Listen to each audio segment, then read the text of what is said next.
सो hello बच्चों, welcome back to the channel.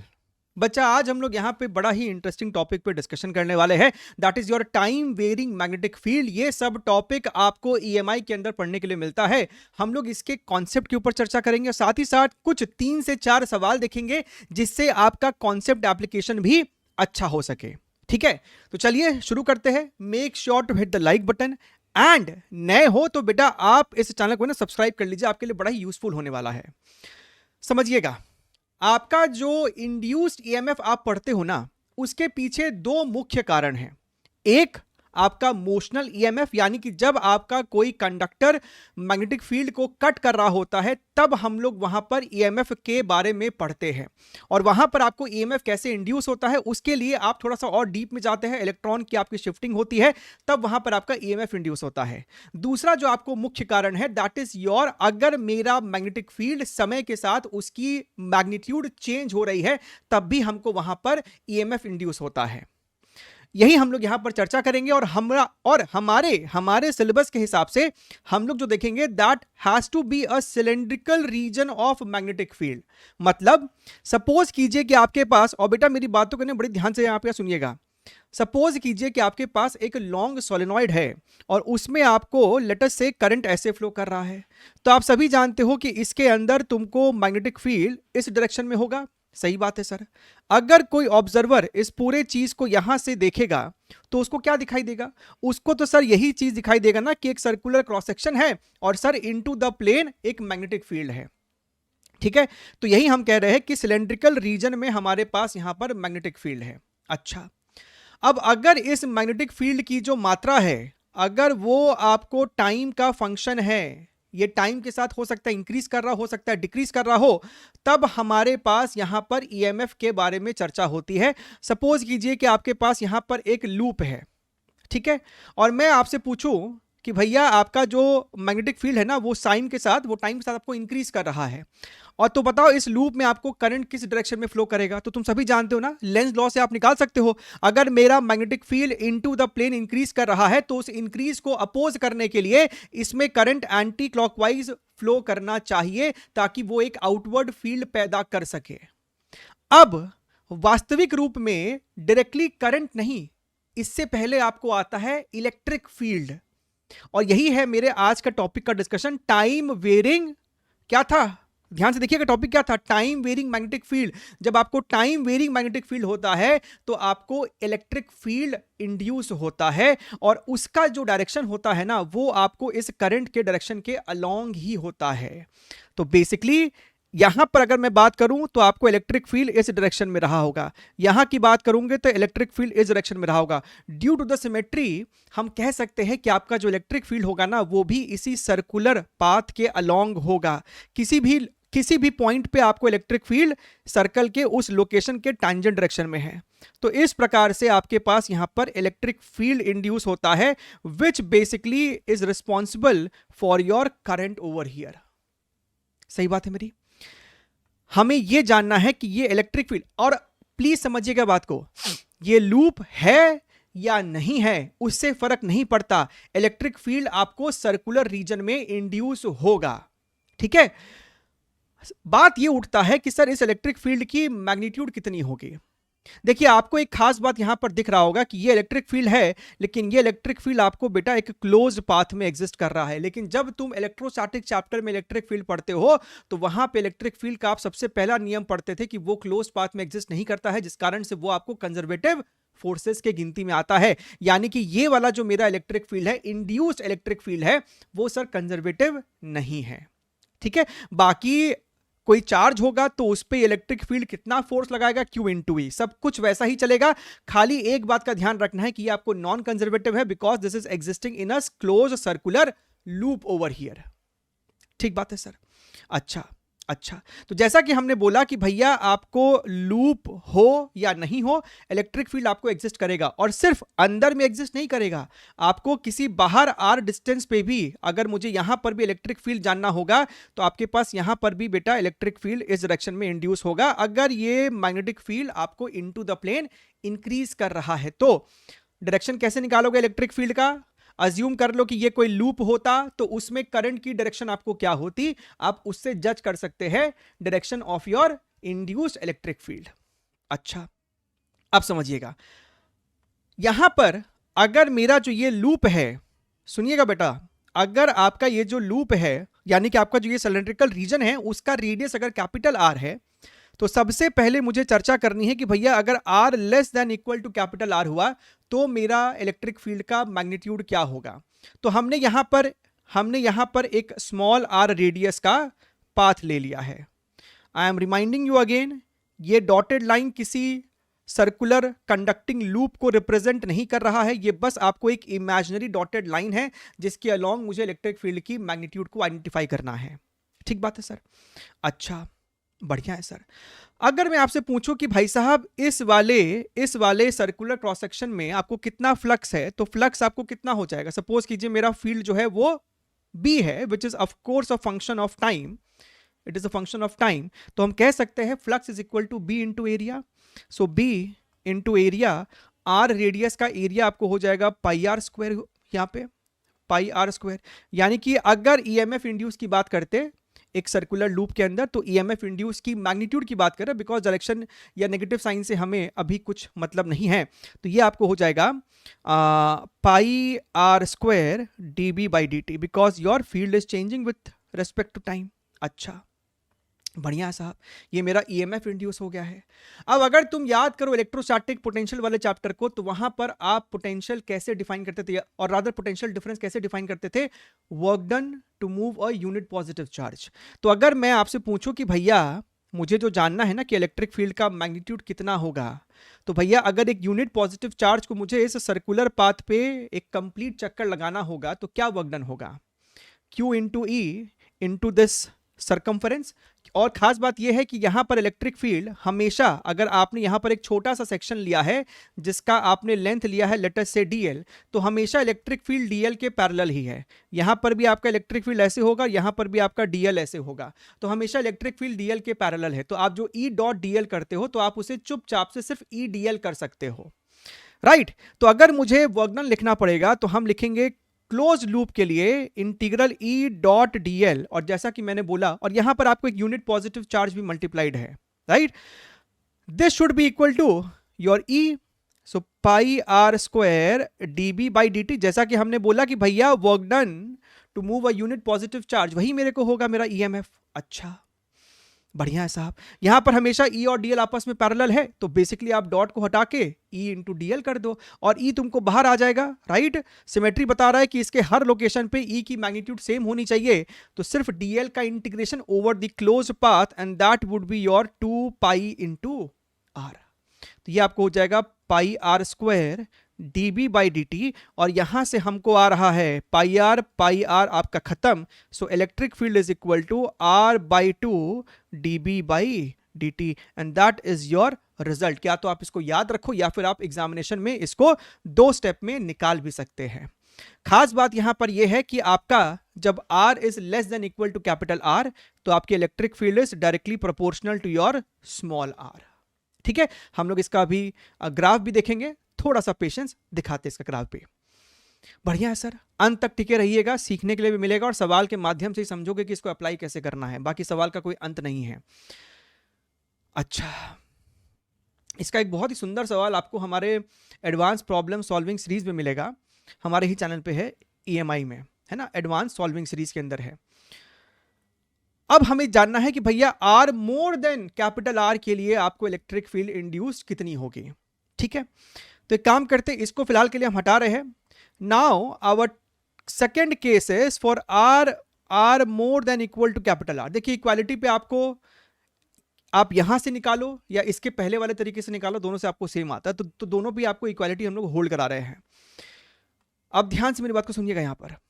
अब मुझे जानना है कि भैया इस डिस्टेंस पे आपको क्या होगा, induce electric field. See over here very very carefully. So this is your capital R। आपका जो फील्ड है वो समय के साथ हम लोग इंक्रीज ही मान रहे हैं, ताकि हमें फिलहाल के लिए इलेक्ट्रिक फील्ड का डायरेक्शन इस प्रकार से ले सके। तो यहां पर भी आपको DL वेक्टर इसी डायरेक्शन में होगा, ठीक बात है। अब सबसे पहले तुम लिखो कि भैया ये जो R रेडियस का लूप है, इसमें फ्लक्स कितना है। तो तुम जानते हो कि जो फ्लक्स होगा वो सिर्फ इतना से ही लिखा जाना पड़ेगा। तो भैया बी इंटू एरिया में तुमको पाई आर स्क्वायर ही लिखना पड़ेगा। तो again EMF is equal to pi are square d B by d t. भैया इसको जब डिफरेंशिएट करोगे d phi by d t तो इतना निकल कर आया।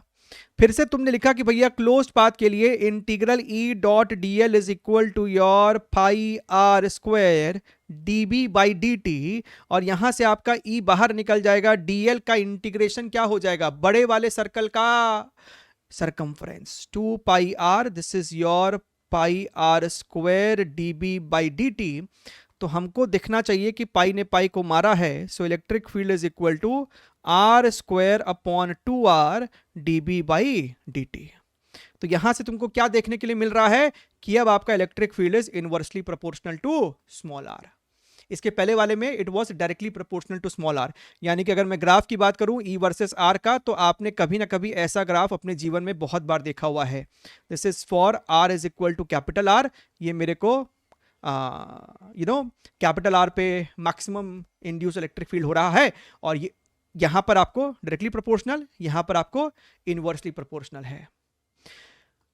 मेरी बात को बड़ी ध्यान से सुनिएगा बेटा, ये जो आपका प्रोसेस है ना निकालने का, इस प्रोसेस को याद रखिएगा, डायरेक्टली फॉर्मूले को मत रट लीजिएगा।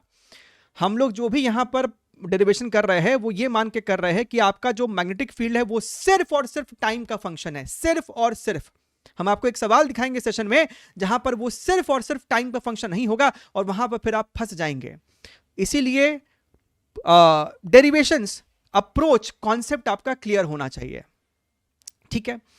अच्छा, एक और बात समझिए, आपने ये भी कभी ना कभी देखा होगा इलेक्ट्रोस्टैटिक्स में कि अगर इलेक्ट्रिक फील्ड की वैल्यू ज्यादा है, यानी कि इलेक्ट्रिक फील्ड लाइंस वहां पे डेंसली पॉपुलेटेड है ना, बहुत इकट्ठे इकट्ठे है। कहने का मतलब यह है कि आपने जब ये वाला काम किया for less than equal to capital R, मेरा ये निकल कर आया, तो electric field is directly proportional to R. तो जैसे जैसे आर बढ़ रहा है वैसे वैसे इलेक्ट्रिक फील्ड बढ़ रहा है, यानी कि जैसे जैसे तुम सेंटर से रेडियली दूर जा रहे हो, ये जो इलेक्ट्रिक फील्ड्स की सर्कुलर लाइंस है ना, वो आपको डेंसली पॉपुलेटेड होती जा रही है। क्या मेरी बात क्लियर है? अगर क्लियर है तो नीचे जरूर से कमेंट कीजिएगा कि हाँ सर, बहुत गजब समझ में आया है सर। बात क्लियर है एकदम? भैया अगर R के प्रोपोर्शनल है, जैसे जैसे R बढ़ रहा है वैसे वैसे E की वैल्यू बढ़ रही है, यानी कि आपको ये डेंसली पॉपुलेटेड होता जा रहा है। लेकिन वहीं इसका उल्टा हो जाएगा, इसका विपरीत हो जाएगा जब तुम for R more than equal to capital R, तो जब तुम, ये था मेरा वो मैग्नेटिक फील्ड का रीजन, अब हम इस रीजन के ही बाहर जा रहे हैं। उस केस में जैसे जैसे R बढ़ेगा E की वैल्यू घटेगी। तो देखो, तुम इस रीजन से जब दूर जा रहे हो तो अब ये लेस डेंसली पॉपुलेटेड है, यहां पर ज्यादा डेंसली पॉपुलेटेड था, यहां पर लेसर डेंसली पॉपुलेटेड है। तो इस प्रकार का आपको जो इसका एक रिप्रेजेंटेशन है उसका भी ध्यान होना चाहिए, उसकी भी आइडिया होनी चाहिए, ठीक है। तो देखिए, मिला जुला के अगर हम कॉन्सेप्ट की बात करें तो इसमें कॉन्सेप्ट इतना ही है। अब सवाल को जैसे घुमा फिरा के हमको प्रेजेंट करना हो, ये तो बड़ा ही फंडामेंटल सा हमने एक केस लिया है, और हर सवाल को आप वीडियो को पॉज कीजिए, खुद से ट्राई कीजिए, नीचे आप कमेंट कर सकते हैं कि सर मेरे से इतना बना, इतना नहीं बना, मुझे इतना सीखने के लिए मौका मिला है। और हम एक काम करेंगे, इस वाली वीडियो को भी है ना अपने पीएचडी सीरीज वाले प्लेलिस्ट में डाल देंगे, ठीक है। अगर तुम ध्यान से देखो तो आपके पास R रेडियस का सिलेंड्रिकल रीजन है, फील्ड हमको इनटू द प्लेन है, और फील्ड देखो टाइम का फंक्शन है, field is equal to 2t, तो टाइम के साथ फील्ड इंक्रीज कर रहा है, यही ना मतलब हुआ इसका। और रेडियल डायरेक्शन में रेडियली 2r डिस्टेंस पे आपके पास यहां पर एक पॉइंट चार्ज q है, मास m है। तो हमसे पूछता है कि समय 0 पर इस चार्ज का एक्सेलरेशन बताइए। शुरुआत में ये चार्ज आपको रेस्ट पे, and there is no gravity over here.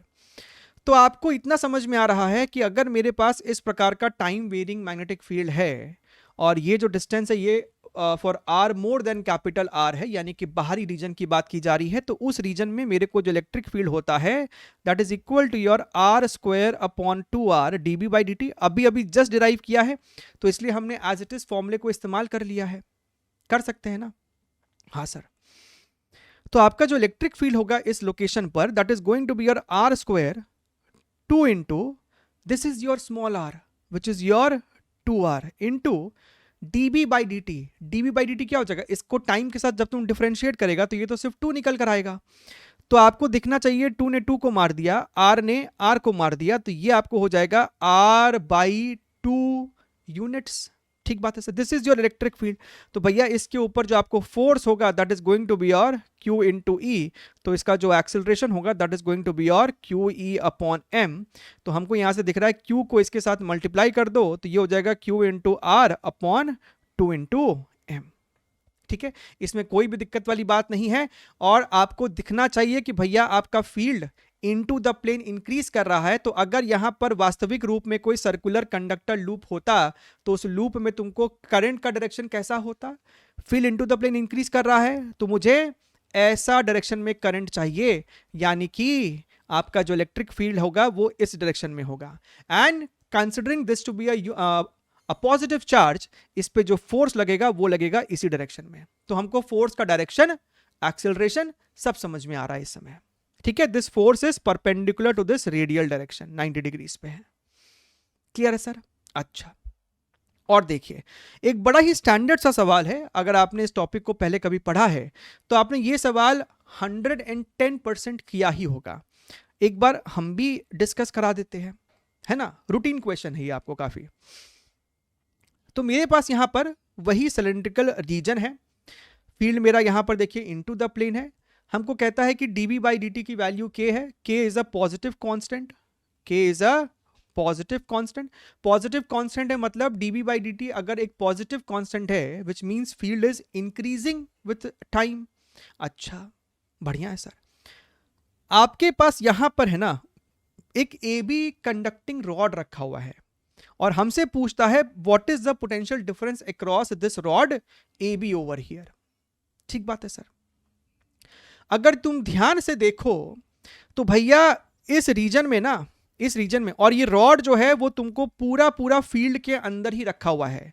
यानी कि अगर हम इंड्यूस इलेक्ट्रिक फील्ड की बात करेंगे तो वो आपको हमेशा R less than capital R वाला ही इक्वेशन का इस्तेमाल करना पड़ेगा। यहां तक भी कोई दिक्कत नहीं है। अच्छा, अगर तुम ध्यान से देखो तो भैया हर R डिस्टेंस पे आप समझ सकते हैं कि इलेक्ट्रिक फील्ड का जो सर्कुलर रीजन है वो कुछ इस प्रकार से है। और अगर हम इलेक्ट्रिक फील्ड की डायरेक्शन की बात करेंगे तो आपका field into the plane increase कर रहा है तो इलेक्ट्रिक फील्ड आपको इस डायरेक्शन में होगा, है ना, इस डायरेक्शन में आपको इलेक्ट्रिक फील्ड होगा। अच्छा, यानी कि अगर हम यहां पर बात करें तो इलेक्ट्रिक फील्ड आपको इस डायरेक्शन में है, राइट। तो चलिए उस लोकेशन पे बात करते हैं जहां पे इलेक्ट्रिक फील्ड इस रॉड के साथ है, राइट। तो मैंने क्या बोला, मैंने बोला कि चलिए एक काम करते हैं, यहां पर है ना x पे जाके, अब ध्यान से देखिएगा, यहां पर x पे जाके dx विड्थ का एक रॉड लेते हैं। x पे जाके dx विड्थ का हमने यहां पर एक रॉड लिया है, ठीक है। अच्छा, तो इस एलिमेंट के अक्रॉस आपका इंड्यूस इलेक्ट्रिक फील्ड कितना होगा, ये अपने को r रेडियस पर है, this is your small r, है ना, यहां से ये आपको x डिस्टेंस है। अच्छा, क्या आप जज कर सकते हो कि भैया इस लोकेशन पर इंड्यूस इलेक्ट्रिक फील्ड का डायरेक्शन किधर होगा? इतना तो समझ में आ ही गया होगा कि इस r के परपेंडिकुलर होगा। बेसिकली आप एक r रेडियस का, आप एक स्मॉल r रेडियस का सर्कल बना लीजिए, इस प्रकार से बन गया सर्कल, और उस सर्कल के आप टेंजेंट यहां पर एक लाइन बनाओ, यानी कि साहब इलेक्ट्रिक फील्ड हमको इसी डायरेक्शन में होगा। तो बार बार ये सर्कल थोड़ा हम लोग बनाएंगे, अब बेसिकली इलेक्ट्रिक फील्ड आपको इस r के परपेंडिकुलर होगा। अच्छा, अब और सुनिए बात को, ये आपका है induce electric field. What is the magnitude of this induce electric field? R/2 dB by dt which is nothing but your k over here. याद है ये वाला केस? अच्छा, बढ़िया है, ये मेरा स्मॉल r है। अब अगर तुम और ध्यान से देखो तो भैया ये इलेक्ट्रिक फील्ड है और ये अपना वो एलिमेंटल रॉड है। इस एलिमेंटल रॉड को थोड़ा सा यहां पर बनाइए बड़ा करके, ऐसे देखिएगा। तो ये मेरा वो एलिमेंटल रॉड है dx विड्थ का, और ये है मेरा वो इंड्यूस इलेक्ट्रिक फील्ड। अगर ये वाला एंगल थीटा है ना, तो साहब ये एंगल हो जाएगा 90 माइनस थीटा, और ये तो 90 है ही, यानी कि हम कह सकते हैं कि ये वाला एंगल भी अपने को थीटा होगा, ये वाला एंगल भी अपने को थीटा होगा। इस इलेक्ट्रिक फील्ड का एक कंपोनेंट इधर की तरफ होगा विच is your E cos theta, और एक कंपोनेंट साहब इधर की तरफ होगा ई साइन थीटा। अच्छा, ये आपको बड़ी ही पतली सी रॉड है। अब अगर तुम ध्यान से देखो तो इस कंडक्टिंग रॉड में आपको कुछ फ्री इलेक्ट्रॉन्स होंगे। ये इलेक्ट्रिक फील्ड क्या करेगा, उस इलेक्ट्रॉन्स को, उस उन उन उन इलेक्ट्रॉन्स को, अच्छा इलेक्ट्रॉन नेगेटिव चार्ज है, नेगेटिव चार्ज पे इलेक्ट्रिक फील्ड, अगर इलेक्ट्रिक फील्ड राइट साइड है तो फोर्स लगेगा इस पे लेफ्ट साइड, यानी कि ये जो इलेक्ट्रॉन्स है वो आपको इधर शिफ्ट हो जाएंगे, यहां पर आपको पॉजिटिव चार्ज इंड्यूस हो जाएगा और ये प्रोसेस चलता रहेगा। अब ये पॉजिटिव ये नेगेटिव, तो अंदर में तुमको एक इलेक्ट्रिक फील्ड पैदा हुआ। ठीक है, अब ये वाला जो इलेक्ट्रिक फील्ड है वो, और रादर ये इलेक्ट्रॉन का शिफ्टिंग तब तक चलता रहेगा जब तक ये इलेक्ट्रिक फील्ड का स्ट्रेंथ इसके बराबर नहीं हो जाए। जैसे बराबर होगा शिफ्टिंग बंद हो जाएगी और फिर ये स्टेबल हो जाएगा और इसके बराबर हो जाएगा। बात समझ में आ रही है? राइट, आपने ऐसा कुछ ऑलरेडी पढ़ रखा होगा, पहले भी आपने पढ़ रखा है ये सब कहानी को। अच्छा, so what about E sine theta? देखिए टेक्निकली अगर देखा जाए तो ई साइन थीटा के वजह से भी आपको इलेक्ट्रॉन की शिफ्टिंग, यानी कि ई कॉस थीटा की वजह से ये और ये, इन दोनों के बीच में आपको पोटेंशियल डिफरेंस आया, तो ई साइन थीटा की वजह से भी आपको इनके और इनके बीच में पोटेंशियल डिफरेंस आ सकता है। But as we said we are taking this rod to be very very thin, so our the major potential difference criteria over here is across these two locations, जहां पे इलेक्ट्रॉन की shifting हम समझ रहे हैं, पढ़ रहे हैं। अच्छा, so if you look here very very carefully, हमने बोला कि भैया ये वाला जो इलेक्ट्रिक फील्ड है ना वो इस वैल्यू के बराबर होगा, right? So what is the potential difference across इस छोटे से एलिमेंट में, इस छोटे से एलिमेंट में जो पोटेंशियल डिफरेंस होएगा that is going to be E into D. E is your this and D is your dx, and ये वाला जो E है उसकी मैग्नीट्यूड इस E cos थीटा के बराबर होगी, इसको बोल दो कुछ E प्राइम, तो E प्राइम जो होगा सर वो E cos थीटा के बराबर होगा, तो sir E cos theta into your dx, this becomes your potential difference. अच्छा, जहां तक बात है सर इस E की मैग्नीट्यूड की, तो वो हमको सर RK/2 है, तो RK/2 this is your cos theta dx, this is your dv। अगर तुम cos थीटा को ध्यान से देखो तो वो आपको हो जाएगा बेस अपॉन हाइपोटेनस, यानी कि B/R। तो एक काम क्यों नहीं कर लेते, cos थीटा को यहां से हटाओ और यहां पर लिखो ना भाई B/R। जैसे तुमने B/R लिखा, R से R तुमको मर गया, and this becomes B into K/2 into your dx। अब इसको करो इंटीग्रेट, राइट? तो आपको पोटेंशियल डिफरेंस आ जाएगा BK/2 और dx, तो भैया x पे इंटीग्रेशन करना है, तो मुझे तो रॉड को यहां से उठाते हुए यहां तक लेके जाना है। सो बेसिकली अगर मैंने इसी को x इक्वल टू 0 लिया है, सो बेसिकली मुझे -L/2 से L/2 तक जाना पड़ेगा। तो आप यहां पर लिमिट लगाओगे -L/2 से लेके L/2, तो जब तुम dx को इंटीग्रेट करोगे x आएगा, लिमिट लगा दोगे तो कुल मिलाकर आपको L ही आ जाने वाला है। सो कहने का मतलब है कि ये आपको हो जाएगा KL, अगर तुम ध्यान से देखो तो ये आपको हो जाएगा K/2 into L into your B। तुम चाहो तो, तुम अगर चाहो, कहने का मतलब है कि आप इसको ऐसा कनेक्ट कर दो, आप इसको ऐसा कनेक्ट कर दीजिए, ये आपको कैपिटल R है, ठीक है ना, ये वाला चीज हमको L/2 है, तो तुम चाहो तो B को रिप्लेस कर सकते हो। अगर मेरे को जवाब सिर्फ L और R में चाहिए तो मेरे को B कितना हो जाएगा, R² माइनस योर L/2 का whole square which is your L²/4। So this is one of the approaches to solve this particular question, one of the fundamental approach. ठीक है, इसी प्रश्न को, इसी सवाल को हम लोग एक और तरीके से भी सॉल्व कर सकते थे, मेथड नंबर 2। ध्यान से देखिएगा, और ये मेथड भी आप में से कई लोग जानते होंगे। तो हम लोग इसमें क्या करते हैं, हम लोग एक कंस्ट्रक्शन करते हैं।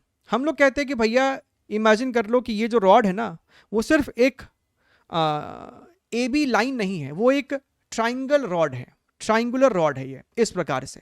ठीक है, इसको यहां पर हमने C बोल दिया।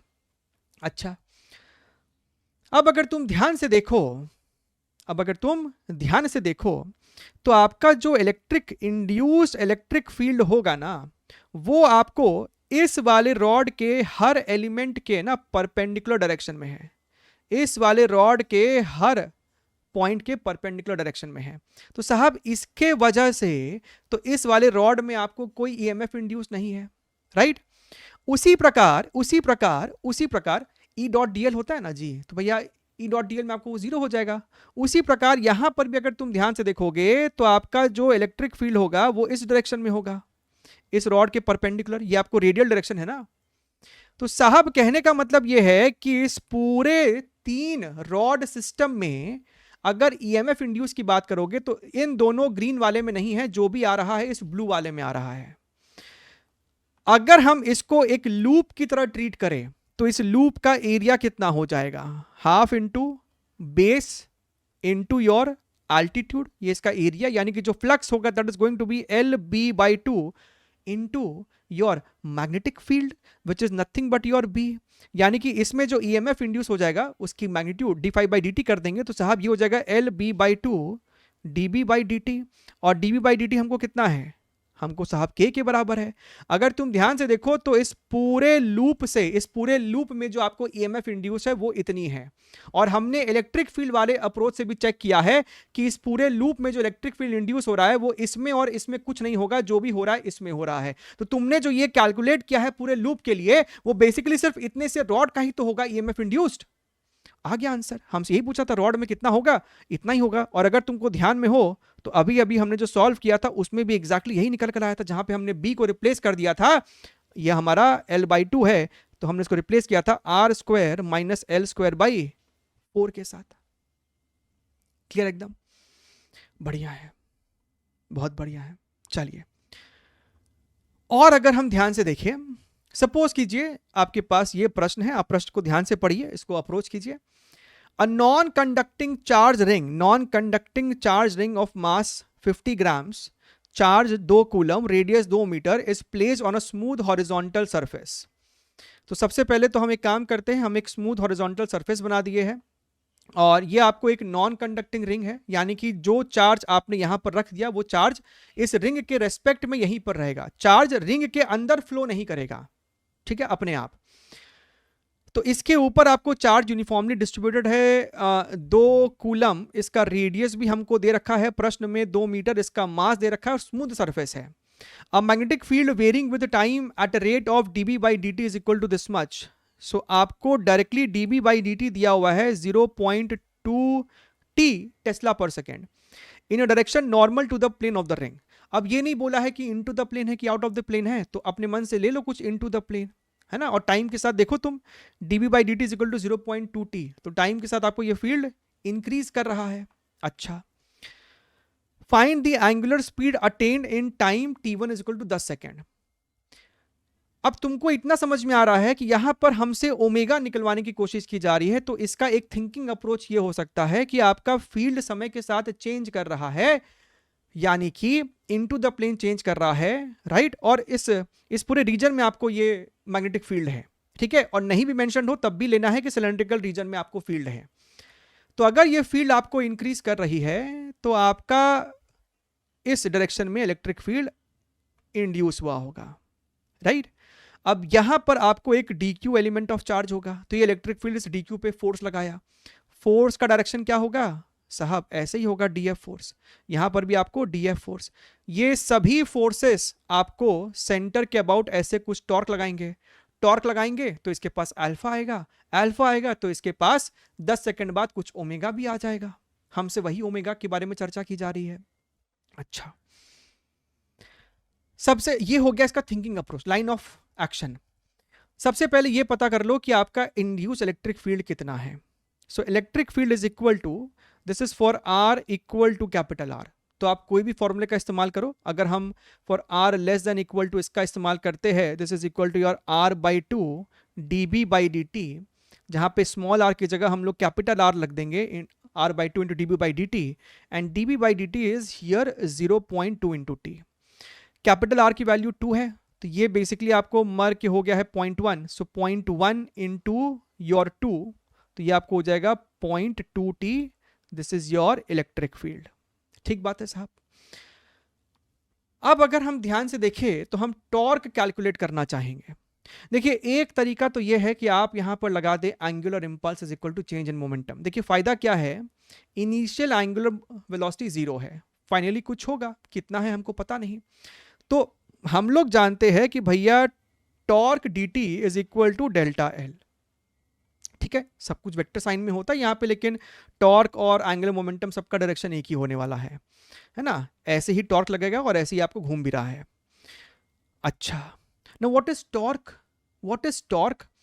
आप जानते हो ना कि अगर तुमने यहां पर कोई भी DQ चार्ज लिया है तो उस DQ चार्ज पे आपको जो एक छोटा सा DF फोर्स लगेगा, that is going to be your E into DQ। ठीक बात है साहब? अच्छा, अब मेरी बात को बड़ी ध्यान से सुनिएगा। अगर मैं आपसे टॉर्क पूछूं ना, तो सिर्फ ये जो छोटा सा DF फोर्स है, वो जो छोटा सा टॉर्क लगाएगा, that is going to be your DF multiplied by your capital R, जो भी आपका ये डिस्टेंस R है। And DF is equal to E into DQ, E into DQ into your capital R।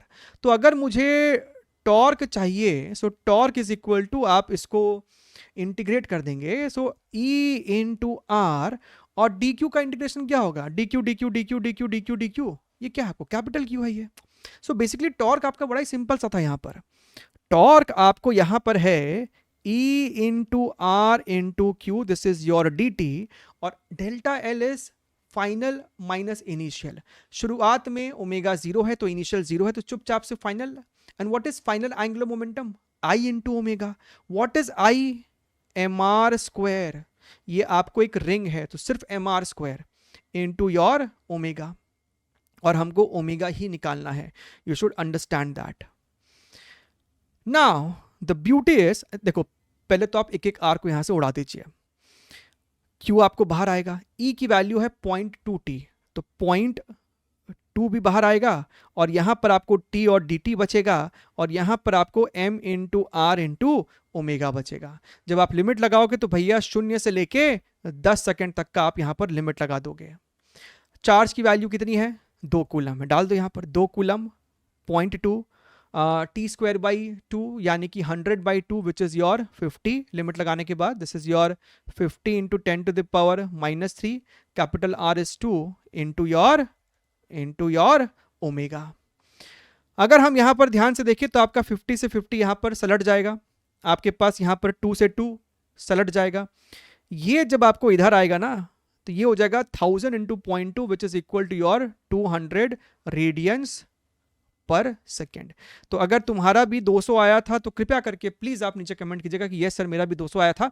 हो सकता है कि आपने ये वाला अप्रोच लिया हो, या फिर हो सकता है कि तुमने पहले टॉर्क निकाला हो, टॉर्क से तुमने अल्फा निकाला हो, फिर तुमने अल्फा को लिखा होगा डी ओमेगा बाई dt। कोई दिक्कत वाली बात नहीं है। अगर तुमने ऐसा किया था तो तुम नीचे बेटा वो भी जरूर से कमेंट करके बताना, ठीक है? The more interactive you will be, the more it will help me to understand कि भैया तुम कैसे सोच रहे थे। अब देखिए, हमने जो आपको शुरुआत में बोला था ना कि बेटा सिर्फ फॉर्मूले को रटना नहीं है, वो ये सवाल आपको दर्शाता है। एक बार ध्यान से इसको पढ़िएगा कि यहां पर आपको क्या कहानी चल रही है। पढ़ो ध्यान से। A uniform disc of radius R disc है, having charge Q distributed uniformly all over its surface is placed on a smooth horizontal surface. A magnetic field B is equal to kxt square, where k is a constant, x is the distance from the center of the disk, and t is the time, is switched on perpendicular to the plane of the disk. Find the torque acting on the disk after 15 seconds. Take 4 kq as 5 and r is equal to 1 meter. तो आपको समझ में आया? बताना।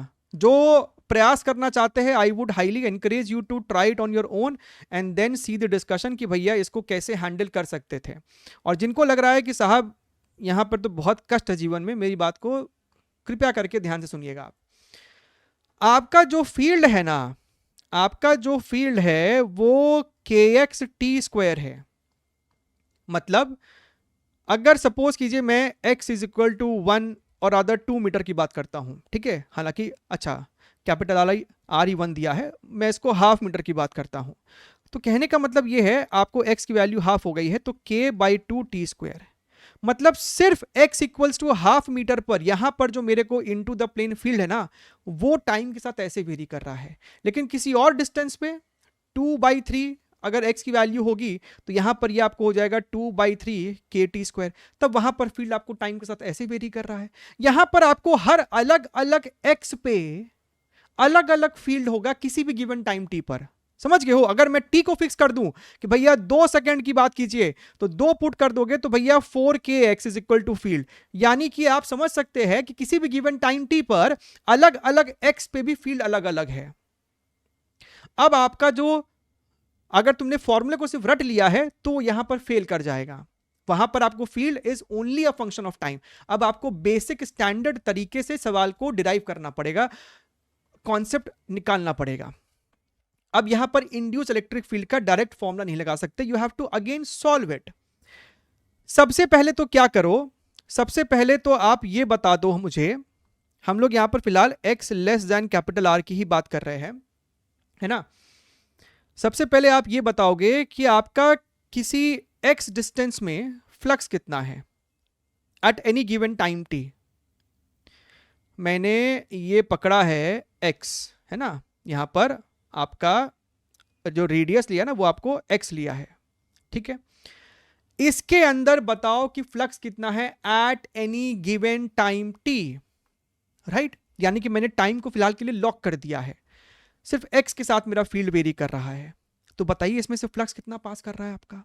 उसके लिए आपको apply करना पड़ेगा कैलकुलस, है ना, स्टैंडर्ड प्रोसेस है कि भैया आप यहां पर r पे जाके, आप यहां पर r पे जाके, ठीक है, थोड़ा सा इग्नोर द डायग्राम, आप समझ रहे हैं, भावनाओं को आप समझ रहे होंगे। तो मुझे ये जानना है कि भैया r पे जाके ये जो मैंने dr थिकनेस लिया है इसमें से कितना फ्लक्स पास कर रहा है। सो दैट छोटू सा flux would be your b into छोटा सा area. Now b is equal to your kx t square, है ना। टाइम एरिया यहाँ पर लॉक्ड है फिलहाल के लिए। What is dA would be your 2 pi r dr, है ना। अच्छा, हम r रेडियस की बात कर रहे हैं ना, तो अब आप इस x को r से रिप्लेस कर दो, r t square and area is 2 pi r dr, ठीक बात है। So what is the total flux in this x radius. So flux is equal to, आप इसको इंटीग्रेट करेंगे ना तो k 2 पाई वो बाहर आ जाएगा, t स्क्वायर भी बेसिकली बाहर आएगा, आपके पास r है। सो ये आपको हो जाएगा इंटीग्रल r स्क्वायर dr, और लिमिट हमको हो जाएगा यहां पर 0 से लेके x। So 2k pi t square, this would be your x cube by 3। ये हमको आया है बेटा फ्लक्स यहां पर, ठीक है। अब सुनिएगा, अगर मेरे को फ्लक्स आ गया, ओहो ये क्या हो गया, तुम आके इधर बैठ जाओ भाई। अगर आपको फ्लक्स आ गया है वो भी इस x रेडियस के अंदर, तो what is the EMF induce in this x radius, what is the EMF induce in this x radius. So EMF induce is equal to your d phi by dt। Negative sign को हम अभी ध्यान नहीं दे रहे उतना, है ना। तो टाइम पे रिस्पेक्ट में डिफरेंशिएट करोगे तो ये आपको हो जाएगा 2 पाई k x cube divided by 3 और t स्क्वायर का डिफरेंशिएशन 2t। तो EMF इज इक्वल टू मेरे को आ गया है 4 पाई k x cube divided by 3 into time t। Now आप फिर से इस वाले में, अगर मेरा फील्ड यहां पर ऐसा इनटू द प्लेन है, फील्ड आपको समय के साथ इंक्रीज कर रहा है ऑब्वियसली, तो आपको इलेक्ट्रिक फील्ड जो होगा वो इस डायरेक्शन में ऐसे इंड्यूस होगा, ठीक है। तो फिर से यूनिट पॉजिटिव चार्ज को पूरे सर्कल में घुमाने के लिए जो वर्क डन होगा वही मेरे को ईएमएफ होगा। So that is going to be your integral E dot DL, integral E dot DL. तो ई तुम बाहर ले आते थे, तुम डीएल का इंटीग्रेशन करते थे over a close loop, right, and that is equal to this entire thing. So 4 pi के x cube by 3 into time t. तो भैया जब डीएल का इंटीग्रेशन करोगे तो आपका वो x रेडियस का circumference which is 2 pi x। तो अगर तुम ध्यान से देखते तो तुमको 2 और पाई इसको मारेगा, ये 2 हो जाएगा, x एक बार इसको मारेगा ये 2 हो जाएगा। So electric field induce is equal to your 2kx square by 3 into time T. अच्छा बढ़िया है, वेरी वेरी गुड, हटाइए इसको। अब आपने ये डिटरमाइन कर लिया कि आपका इलेक्ट्रिक फील्ड इंड्यूस्ड क्या है, आपका इलेक्ट्रिक फील्ड इंड्यूस्ड क्या है। अब मुझे टॉर्क कैलकुलेट करना है। तो भाई साहब इवन टॉर्क कैलकुलेट करने के लिए आपको अब दोबारा से एलिमेंट एलिमेंट लेना पड़ेगा, है ना। देखते हैं कैसे कर सकते हैं। ये मेरा आर रेडियस का है, तो मैंने फिर से वही बोला कि एक काम करते हैं, एक्स पे जाके dx थिकनेस का एक एलिमेंट लो। देखिएगा, तो मैंने क्या किया, मैंने यहां पर x पे जाके dx थिकनेस का एलिमेंट लिया। किसी x डिस्टेंस पे आपको जो इलेक्ट्रिक फील्ड होगा वो ऐसे होगा, इस डायरेक्शन में आपको इलेक्ट्रिक फील्ड होएगा, ठीक है। फील्ड आपको इनटू द प्लेन इंक्रीज कर रहा था, मैग्नेटिक फील्ड ऐसे इंक्रीज कर रहा था। तो अगर तुम ध्यान से देखो तो भैया इस वाले पे, इस जो ये जो आपका एलिमेंट है ना, इस पे आपको कुछ dq चार्ज होगा, and that dq charge, that dq charge, my dear friend, is equal to how much? You have this total charge per unit area multiplied by ये जो आपका शेडेड पोर्शन है उसका area, and that area is how much, 2 pi x into your dx। तो भैया आपका यहां से पाई से पाई खत्म हो गया, and this becomes your 2q upon r square x into dx, ठीक है।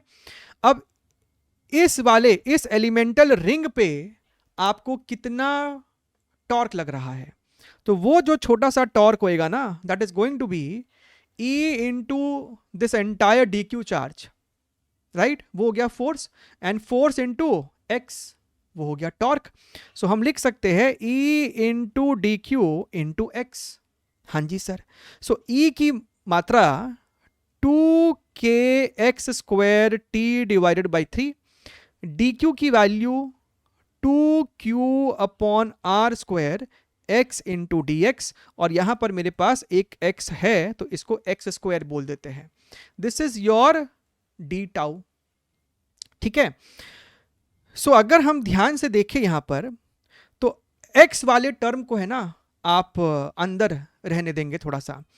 सो ये आपको हो जाएगा कितना, 2k है, यहां पर मेरे पास एक और 2 है, तो ये मेरे को हो जाएगा 4k q t divided by your 3r square, और मुझे टोटल टॉर्क चाहिए, तो I will integrate x to the power 4 into dx। एक बार चेक कर लीजिएगा भैया, कोई सिली मिस्टेक तो नहीं रह गया हमसे। आप इसको 0 से लेके कैपिटल R के लिए इंटीग्रेट मारेंगे तो मेरे पास यहां पर बचेगा 4kqt divided by your 3r square, and this will become my dear friend r to the power 5/5, r to the power 5/5। तो यहां पर ये आपको हो जाएगा r to the power cube, ठीक है। सो फाइनली जो मेरे पास टॉर्क आ रहा है, this torque is now only a function of time, जो कि मुझे चाहिए था। so this is your 4kq r cube divided by, नीचे में मेरे पास कितना है, 5 3 15 है, so 15 into your time t। अब डेटा को सब्स्टिट्यूट करो, आपके पास 4kq की वैल्यू 5 है, तो ये जो 4kq है ना, इस पूरे को काटेंगे तो इसके साथ ये 3 बचेगा, क्योंकि ऊपर वाला तो बेसिकली 5 हो गया है, और r की वैल्यू यहां पर आपको कितनी है, 1 है, तो ये बेसिकली आपको 1 ही है। सो 1 मल्टीप्लाइड बाई टाइम की वैल्यू आपको 15 दे रखा है और नीचे में 3 है, सो टॉर्क आपको 5 निकल कर आया है। तो आप नीचे जरा जरूर से कमेंट कीजिएगा कि क्या आपका भी जवाब 5 आया था कि नहीं, ठीक है। तो फिलहाल देखिए इतना काफ़ी है इस कॉन्सेप्ट के एप्लीकेशन को समझने के लिए, सवाल का कोई अंत नहीं है और आपको इसमें और भी अच्छे सवाल बनाए जा सकते हैं, ठीक है। चलिए ध्यान रखिए, take care, wish you all the very best and bye bye.